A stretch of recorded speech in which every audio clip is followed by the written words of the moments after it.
If you need to attend a legal interview or provide testimony, in this video I discuss 3 rules of thumb or recommendations that you could keep in mind. In my legal practice, I represent individuals and companies, and some of my clients on occasion will have to give a legal interview, for example, an interview conducted by a government agency or by some type of independent legal authority or attorney hired to investigate a matter. And so some of my clients have that type of legal interview. I've had other clients that will have to attend depositions or court proceedings where they need to give testimony under oath. And all these types of events I'm referring to in this video as legal interviews. What I'm not describing is any type of interview conducted by police or part of a criminal proceeding. If you're being asked to talk as any part of a criminal proceeding, you should talk with a criminal defense lawyer before you talk in that proceeding. As far as those of you that have an upcoming legal interview for a non-criminal proceeding, this video discusses 3 rules of thumb that you can keep in mind in that context. As you'll see, the rules of thumb are pretty simple to understand, but they are difficult to implement in my observation, mainly because they go against certain human instincts. The first rule of thumb is to listen carefully to each question that you are asked. Sounds simple enough, but if you're not zeroing in on the exact content of each and every question you're asked during a legal interview, things can go off course for you.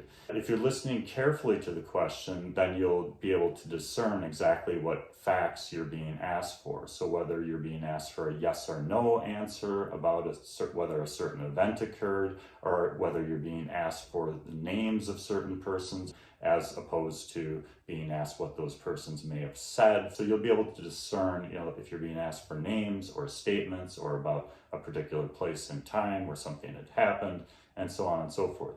You'll be, if you're listening carefully to the question, you're on top of those things and you know exactly what you're being asked. Which brings me to rule number 2, which is you should answer only the question that you're asked and don't volunteer extra information. For example, from everyday life, if someone asked me, Mike, did you do the dishes last night? And I said, no, I didn't, but I had done dishes the 2 nights prior to that, and last night was my wife's turn to do the dishes, and she didn't, so if they're not done, don't blame me, talk to her. If I give a response like that, you go back to the question, listening to the question, which is rule number 1. The question is asking about, did a specific event occur at a specific point in time? Did I wash the dishes in my sink or my dishwasher last night at that time, or did I not? It's yes or no. So per rule number 2, to answer only the question I'm asked and not volunteer more, I should have answered no, period. Me volunteering all that extra information, it sounds to the questioner like I am being defensive, I am volunteering extra and irrelevant information that is annoying, so on and so forth. There are bad impressions or bad results, so to speak, that could occur by virtue of me volunteering that extra information. As another example, if a legal authority were to ask a company witness, or if you were in that role, what did John Doe tell you at the company meeting on June 8th of last year? Well, if you're listening carefully to the question, rule number 1, it's asking for a very specific point in time and event, the meeting on June 8th of the prior year, and it's asking about a specific person, John Doe, and what did John Doe say? Not what did John Doe say and what was your response, or what did John Doe say and how did you disagree with that or think it was unfair, so on and so forth. If you're listening very carefully to the question per rule number 1, you'll recognize what discrete and specific information you're being asked for. So per rule number 2, you can answer only the question and not volunteer more information. Rule number 3 is to be truthful. And by being truthful, that obviously means not to lie in response to questions. That's part of it, certainly. But beyond that, it's also a reflection on the first 2 rules.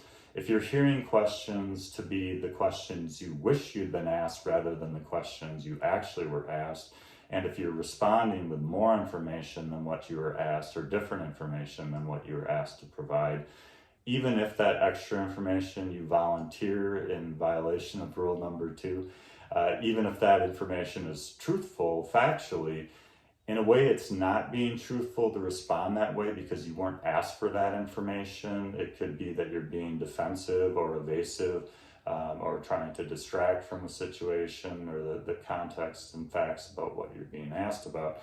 So in other words, being truthful is a reflection of all 3 rules. You should listen carefully to each question, answer directly to each question, only providing the information you were asked for, and you should be truthful and responsive to those questions.